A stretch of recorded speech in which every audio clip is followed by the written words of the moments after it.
మందవరాళములకు చూపు మందగతులు. ఆ తల్లి చిలుకలకి పలుకులు నేర్పుతుండేది. ఒక అందమైనటువంటి ప్రక్రియ. ఆ చిలుకల్ని, రామచిలుకల్ని తీసుకొచ్చి వాటికి ఒక మంచి మాటలు నేర్పితే అవి మంచి మాట మాట్లాడతాయి. ఒక చోట ఒక అద్భుతమైనటువంటి మాట చెప్తారు. వెనకటికి ఒక ఆయన 2 చిలుకలు కలిపి అమ్ముతున్నాడు. ఒక చిలక 10,000, ఒక చిలక 10 రూపాయలు. కానీ 2 ఒక్కలా ఉంటాయి. కానీ 2 చిలకల్ని విడివిడిగా అమ్మను, 2 చిలకల్ని కలిపి పుచ్చుకోవాలంటున్నాడు.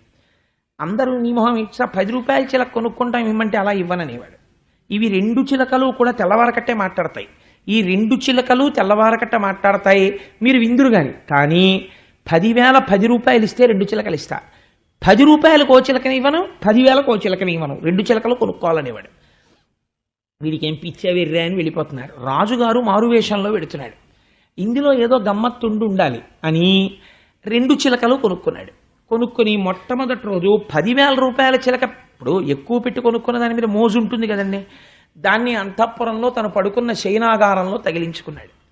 ఏమంటుందో చూద్దాం, 10,000 రూపాయలు పెట్టి కొన్నాను కదా అనుకున్నాడు. అనుకుంటే తెల్లవారుజామున రాజు ఇంకా నిద్రలో ఉండగా 3-4 మధ్యలో ఆ చిలక కౌసల్యా సుప్రజా రామ పూర్వా సంధ్యా ప్రవర్తతే అంటోంది అని సుప్రభాతం పాడుతోంది. రాజుకి తెలివచ్చింది. అబ్బా ఎంత బాగా పాడుతోందిరా చిలక అని పరమోల్లాసంతో లేచాడు. ఆ రోజంతా వ్యవహారాలు చాలా బాగా చక్కబెట్టగలిగాడు. ఆ సుప్రభాతంతో లేచాడు. మరునాడు 10 రూపాయల చిలకను తగిలించండి రా అన్నాడు.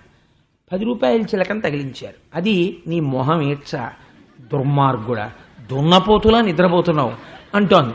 రాజుకి తెలివచ్చింది. మహాగ్రహం పొందాడు. వంది మాగధి మొదలైన వాళ్ళ స్తోత్రంతో లేవడం అలవాటు పడినవాడు ఈ దిక్కుమాలిన చిలక, దీన్ని తీసుకెళ్ళి పీక కోశాతల పారేయండి, దీన్ని నమ్మిన వాడిని తీసుకురండి అన్నాడు. అంటే ఈయన వెళ్ళి వాళ్ళని తీసుకొచ్చారు.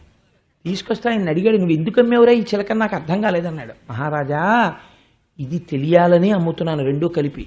ఎందుకో తెలుసా, 2 చిలకలే, రెండింటిది ఒకే ఉపాధి, 2 చిలుక సంతానమే.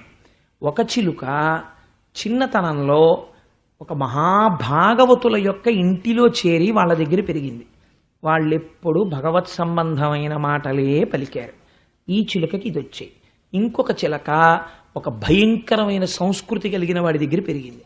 వాడి మాటలే దానికి వచ్చాయి. చిలుక పలుకుతోంది ఇంట్లో అంటే చిలుక కాదు పలుకుతున్నది, ఇంట్లో వాళ్ళ సంస్కారం చెప్తుంది. మీరు ఒకరి ఇంటికి వెళ్ళినప్పుడు ఇంట్లో ఉన్న ఫోటోలు ఇంటి అయిన సంస్కృతి చెప్పేస్తాయి కదా. అమ్మవారు చిలుకలకి పలుకులు నేర్పుతోంది అంటే అమ్మవారి చేత పలుకులు నేర్పబడిన చిలుక ఎటువంటివి నేర్పబడితే వ్యాస భగవానుడు పోతన గారు రాస్తారు. కాబట్టి ఆ సంస్కృతి నేర్చుకోవాలి. అమ్మవారు ఎంత లాలిత్యంతో కూడిన పనులు చేసిందో, ఎంత అందమైన పనులు చేసిందో